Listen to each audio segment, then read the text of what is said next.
11 برس کی عمر میں صرف و نحو اور علوم شرعیہ کی تعلیم متوسطات تک پانے کے بعد تاج الفہول حضرت مولانا شاہ عبد القادر بدایونی قدس سرہ کے حلقہ درس میں شریک ہوئے اور علوم و فنون کی تکمیل کی۔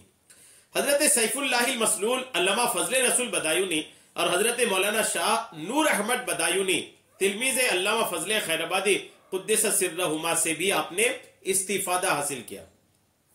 فراغت کے بعد تدریس کا آغاز بھی مدرسہ قادریہ بدایوں میں کیا۔ اسی دوران بغیر کسی علم و اطلاع کے حرمین طیبین حاضر ہوئے اور مدینہ طیبہ میں حضرت شیخ سید مبارک کی خدمت میں 9 مہینے قیام کر کے بخاری و مسلم سنائی اور کتب احادیث کا درس لیا۔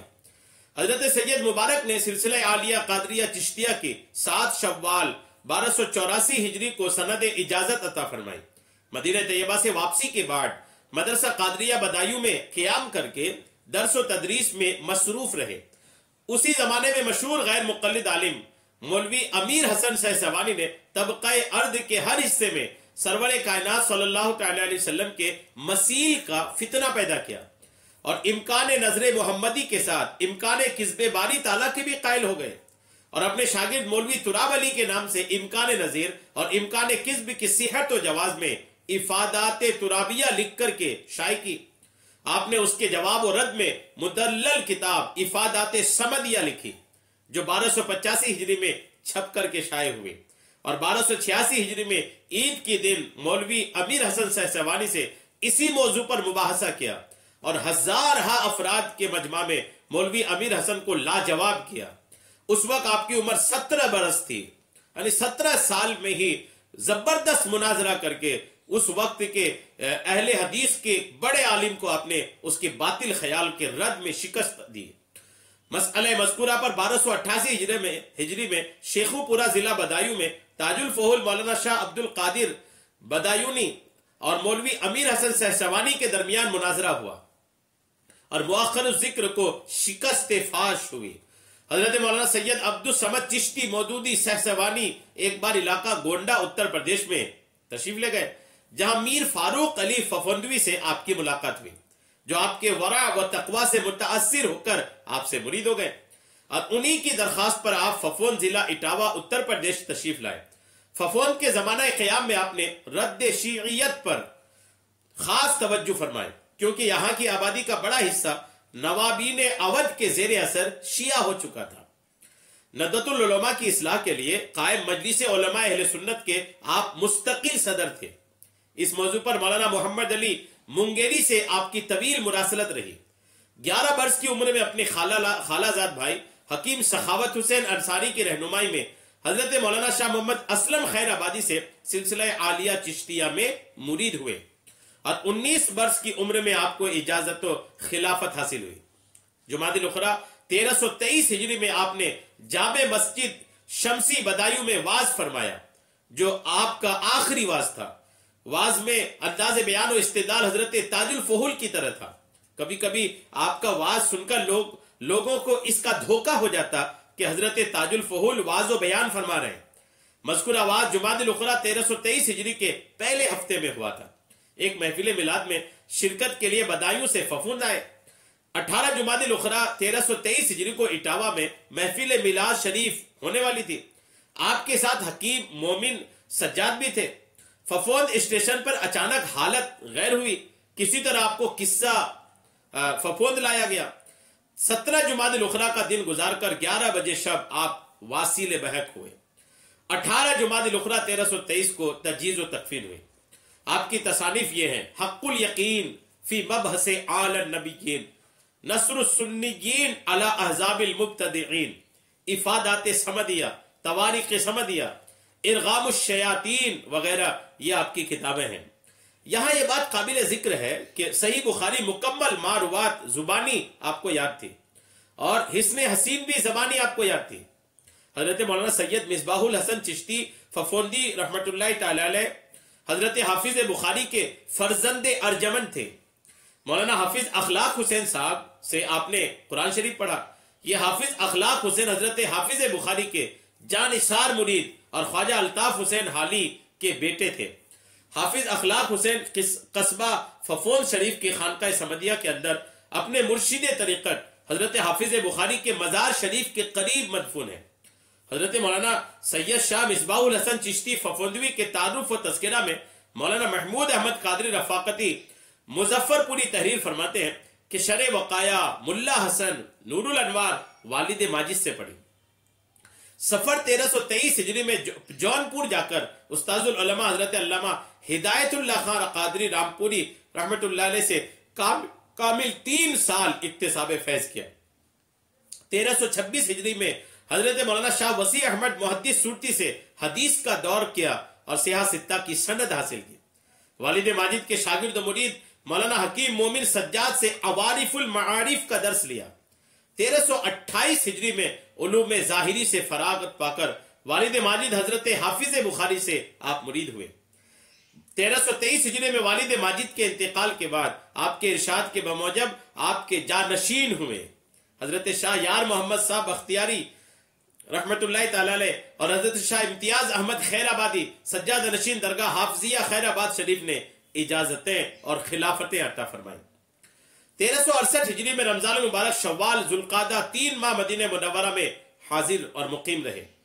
حضرت مولانا شاہ علی حسین خیر آبادی سے سند حدیث حاصل کی۔ مطالعہ کا خاص ذوق تھا۔ والد ماجد کے فراہم کردہ کتب خانہ میں اضافہ اسی ذوق کا نتیجہ تھا۔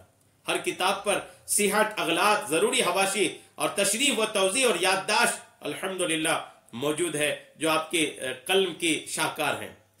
آپ کو فرقہ ضالہ دیوبندی وہابی شیعہ قادیانی سے سخت نفرت تھی۔ تسلط فی الدین میں بزرگ اور نامور والد محترم کے قدم بقدم تھے۔ قومی و ملکی خدمات میں آپ نے عظیم کارنامے انجام دیے۔ کاکوری کیس کے امیر آپ ہی تھے۔ حضرت مولانا حسرت موہانی حضرت مولانا شاہ عبد القدیر بدایونی سے خصوصی تعلقات و روابط تھے۔ مصباح تخلص فرماتے تھے۔ کلام عربی فارسی اردو تینوں زبانوں میں ہے۔ سوز و گداز بلندی روانی خصوصیت کلام ہے الحمدللہ۔